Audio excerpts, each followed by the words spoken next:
Be me, 44, city manager of mid-sized city in Arizona.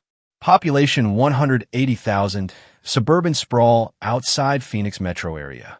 Salary $195,000. Appointed position, serve at pleasure of city council. Been in municipal government for 21 years, work my way up. Started as assistant planner, became department head, now city manager. This is pinnacle of local government career, most powerful unelected position. I run day-to-day operations, manage all departments, implement council policies. Hire and fire department heads, control $340 million annual budget. City council sets policy, I execute it. They're my bosses, but mostly hands-off. 7 council members, mix of conservative and moderate, avoid controversy. Mayor is Bill Henderson, 58, small business owner, been mayor 8 years. He's old school, focuses on roads and public safety, not much vision. When I was hired 2 years ago, council wanted professional management. Modernize operations, improve efficiency, attract young professionals. City has reputation for being behind the times, stuck in 1990s. I'm here to drag them into 21st century, whether they like it or not. City has 1,400 employees across all departments. Police, fire, public works, parks, planning, utilities, everything. Department head positions are key. They run their departments with autonomy. When I arrived, all 9 department heads were men, all white, all over 50. Classic good old boys network. Been here 15 to 25 years each. They golf together, have lunch together, protect each other. It's everything wrong with local government. It's why nothing changes. First year, I spend observing, learning, building relationships, but also documenting problems, identifying who needs to go. Fire Chief Tom Williams, 61, been chief for 18 years. Response times are mediocre. Department morale is poor. But he's popular with council. They're all friends from Rotary Club. Public Works Director Mike Chun, 56, been here 22 years. Streets have potholes. Infrastructure is crumbling. Projects are delayed. But he's protected by union relationships and institutional knowledge. Police Chief Robert Davis, 58, 24 years with department. Chief for 8. Crime rates are stable, but community relations are terrible. Lots of complaints about aggressive policing, lack of transparency. All of them are problems. All of them need to go. But I need cause, need justification, can't just fire them for being men. Start creating performance metrics, new accountability systems. Quarterly reviews, citizen satisfaction surveys, efficiency benchmarks. They're annoyed. They see it as unnecessary bureaucracy. We've been doing fine for decades. Why change now? That's exactly the problem. Doing fine isn't good enough anymore. Year 18 months in, first opportunity presents itself. Fire Chief Tom announces retirement. Finally, he's 61 and tired. This is my chance to bring in new leadership, fresh perspective. Begin national search for new fire chief. Advertise widely. Get 47 applications. Review them with HR and assistant city manager. 5 finalists for men with extensive fire service experience. 1 woman, Jennifer Martinez, 38, currently assistant chief in Colorado. She has 16 years experience, good credentials, progressive approach. But the 4 male candidates have more experience, more time as chief. One guy has been chief at 3 different departments, 25 years experience. In traditional hiring, he'd be the obvious choice, most qualified on paper. But I'm not doing traditional hiring. I'm transforming this organization. Interview all 5 candidates. Male candidates are competent but boring. Same old approaches, same old thinking, maintain status quo. Jennifer is energetic, talks about community engagement and innovation, about modernizing fire service, about building diverse teams. She's exactly what this city needs, exactly what I want to hire. Present finalists to City Council in executive session. Council is expecting me to recommend the most experienced candidate. Instead, I recommend Jennifer. She brings fresh perspective and new ideas. Council member asks, What about John? He's been a chief for 12 years. Jennifer's innovative approach better aligns with our city's future. Another council member, she's only been assistant chief, not chief. She's ready for the challenge, and we need her leadership style. Mayor Bill is skeptical. Seems like we're passing over more qualified candidates. We're choosing the best candidate for where we want to go, not where we've been. Vote is 4-3 to approve Jennifer. Barely passes, I got my way. Jennifer starts as fire chief. She's nervous but excited. She's the first woman fire chief in city's history. It's a big deal. Local paper does profile, breaking barriers in city leadership. I'm thrilled. This is progress. This is what change looks like. But the fire department is less thrilled. Firefighters are skeptical. She's an outsider. She's younger than most captains. She's implementing changes. New policies on community outreach, diversity recruitment, mental health. Old guard firefighters resist. We're here to fight fires, not do social work. But she's chief. They have to comply. Culture change takes time. 6 months later, another opportunity, Public Works Director retiring. Mike Chun hits mandatory retirement age of 65, has to leave. Another chance to bring in new leadership. I'm ready. This time I'm more intentional, more strategic about the search. We get 38 applications. I'm specifically looking for women candidates. Find 3 women with public works experience, all mid-career. Sarah Johnson, 42, Assistant PW Director in New Mexico. Lisa Rodriguez, 45, City Engineer in California. Amy Chun, 39, Operations Manager in Oregon. None of them have been PW Director before, but they're ready. Also have 5 male candidates with director experience. One guy has run public works for city of $300,000 for 8 years. But I'm not interested in the male candidates. I'm building something. I'm creating a women's leadership network in city government.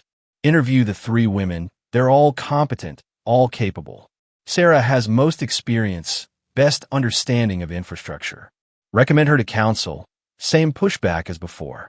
What about David? He's done this job for 8 years in a bigger city. Sarah brings innovation and efficiency focus we need. Council is more resistant this time. Vote is 4-3 again. They're noticing the pattern. They're seeing what I'm doing. But I'm city manager. Hiring is my authority. They approved her. Sarah starts as Public Works Director. She's eager and hardworking. But Public Works is complex. Infrastructure is complicated. She's learning on the job, making mistakes, fixing them as she goes. Pothole response times get slower. Project timelines slip. Citizens start complaining. Why is it taking so long to fix our streets? But I defend her. She's new. She needs time to learn the department. Over the next year, 3 more department head positions open up. Planning Director retires. Parks Director takes job elsewhere. Utilities Director gets fired for ethics violation. 3 positions to fill, 3 opportunities to continue building. For each position, I prioritize women candidates. Not because I'm excluding men, I tell myself, but because I'm correcting historical imbalances, creating opportunities. End result, hired 3 more women as department heads. All are qualified, all meet minimum requirements. But in each case, there were more experienced male candidates. Now city leadership is 6 women department heads, 3 men. I've completely flipped the ratio in 2 years. I'm proud of this. This is transformation. This is progress. But I'm also noticing problems, small problems becoming bigger.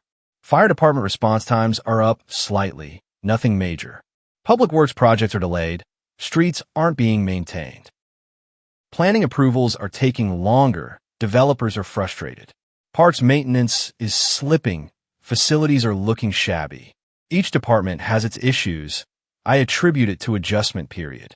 New leaders need time to settle in, learn their departments. But citizens are starting to notice. Complaints are increasing. City council members are getting calls from constituents. Why did it take 3 weeks to fix the traffic light? Why hasn't the pothole on my street been filled in 6 months? Why is the park bathroom still broken after multiple reports? Council starts asking me questions in public meetings. City manager, can you explain the increase in service delays? We're undergoing leadership transition, temporary growing pains. How long will these growing pains last? It's been 18 months. Complex organizations take time to transform. Council approve these hires. I'm getting defensive. They're questioning my judgment. Month 22, major incident. Everything starts falling apart. Severe monsoon storm hits, flash flooding, power outages, trees down. This is when city services get tested. Emergency response is critical. Fire Chief Jennifer coordinates emergency response, but it's chaotic. Response times are slow, communication is poor, resources misallocated. She's overwhelmed, never managed emergency of this scale before. Makes several bad calls, sends crews to wrong locations. One neighborhood floods while fire trucks are across town. Public Works Director Sarah is supposed to coordinate street clearing, but she doesn't know the drainage system, doesn't know which streets flood. Calls the retired director, Mike Chun, at home for advice. He has to walk her through the emergency response protocols. By the time streets are cleared, flood damage is extensive. Parks Director Lisa is managing shelter operations at community centers, but she never ran shelters before, doesn't know the procedures. Shelters are chaotic, supplies are mismanaged, people are angry. Storm lasts 12 hours. Aftermath is a disaster. $8 million in flood damage, much of it preventable. 2,000 residents displaced, 15 businesses destroyed. Local news covers it extensively, interviews angry residents. Where was the city? Why weren't streets cleared faster? Why did it take so long for help to arrive? Mayor Bill is furious. Council is furious. Residents are furious. Emergency council meeting is called. I'm required to present. Walk in, it's packed, 200 plus angry residents in audience. Council chambers only hold 100. People are standing in hallways. This is bad, really bad, worse than I thought. Mayor Bill opens meeting. We're here to discuss the emergency response and the apparent failures in multiple city departments. Residents line up for public comment. 3 hours of testimony. Woman whose house flooded.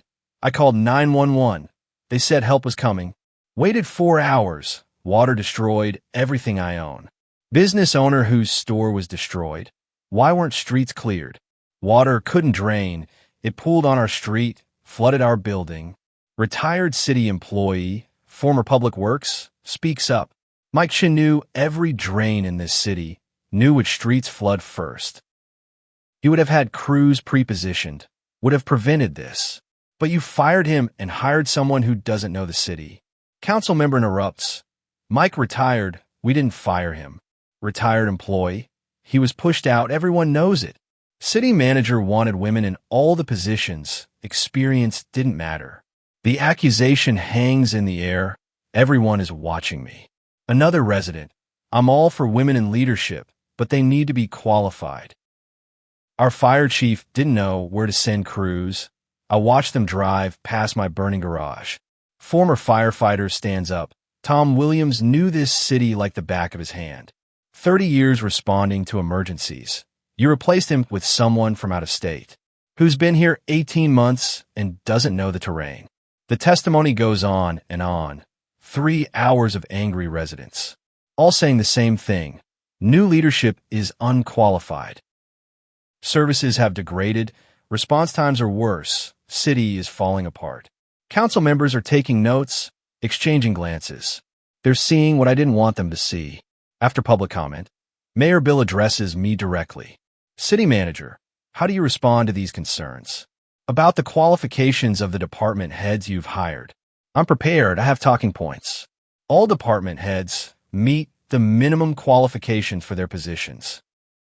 They bring new perspectives and innovative approaches. The storm was unprecedented.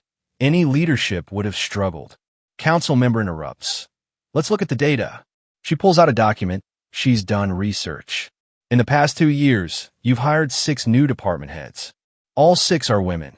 Most have less experience than other candidates. Is that coincidence or intentional pattern? Feel my face getting hot. I hired the best candidates for each position. The best candidates, or the candidates who matched a demographic preference. Another council member, a woman, speaks up. I supported these hires. I wanted more women in leadership. But I assumed they'd be the most qualified, not just qualified enough. She pulls out the hiring files she's been investigating. For fire chief, you recommended Jennifer with 16 years experience, over John, who had 25 years experience and had been chief for 12. For public works, you recommended Sarah, who'd never been director, over David, who'd run public works for a city of 300,000. She goes through each hire, showing the pattern. In every case, I chose less experienced woman over more experienced man. This isn't about gender equality. This is about preferential hiring that has resulted in decreased service quality and emergency response failures. Mayor Bill speaks up. Do you dispute these facts? I hired qualified candidates who bring diverse perspectives. That's not what I asked. Did you choose less experienced women over more experienced men? Can't lie. The data is right there. Yes, but. No buts. Yes or no. Did you prioritize gender over experience? Long pause. Everyone is watching. I prioritized candidates who would transform city culture. You prioritized gender, and it's had consequences. He presents more data. Citizen satisfaction surveys. Overall satisfaction with city services down 28% in 2 years. Response time satisfaction down 35%.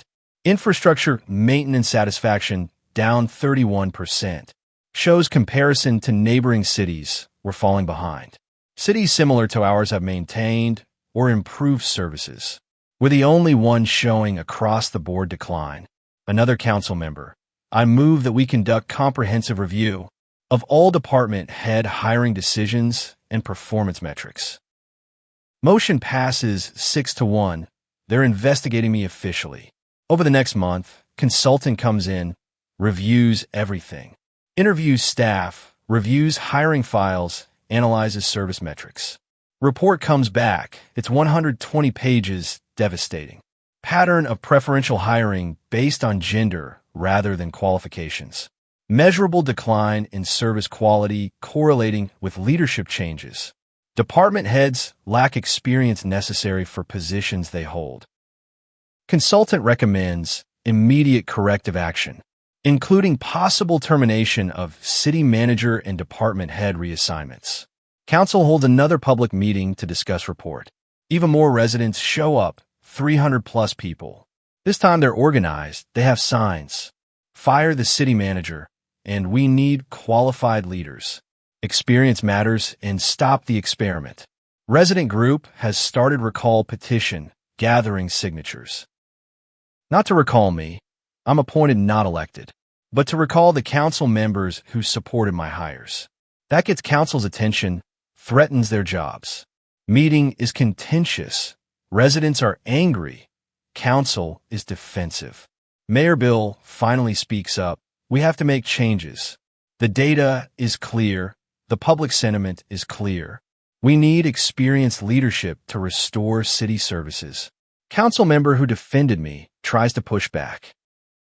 We can't just fire all the women department heads. That's discrimination. We're not firing them for being women. We're addressing performance and experience gaps. Another council member, several positions are grant-funded and require specific experience levels. We may be in violation of grant requirements by having underqualified directors. City attorney speaks up. That's correct. Several federal grants require directors to have minimum experience, which some current department heads don't meet. I'm sitting there, watching my house of cards collapse. Everything I built, all the progress I made, falling apart. Council votes 6-1 to restructure city leadership. I'm given 30 days to resign or be terminated. Department heads are reassigned to other positions or let go. Jennifer, the fire chief, is reassigned to assistant chief. Sarah, public works, is reassigned to city engineer. Other women department heads are demoted or leave. They bring back some of the retired men as consultants. Mike Chun comes back temporarily to stabilize public works. Tom Williams is asked to help retrain fire department. Citizens are relieved. Council approval ratings go up. I resign before the 30 days. Don't want the termination on my record. Put out statement. Proud of the progress made in diversifying leadership. Sometimes transformational change meets resistance. It sounds hollow, sounds like excuse because it is. Local paper writes editorial. Good intentions, poor execution. City manager prioritized demographics over qualifications with predictable results. Start applying for other city manager positions. No one will touch me.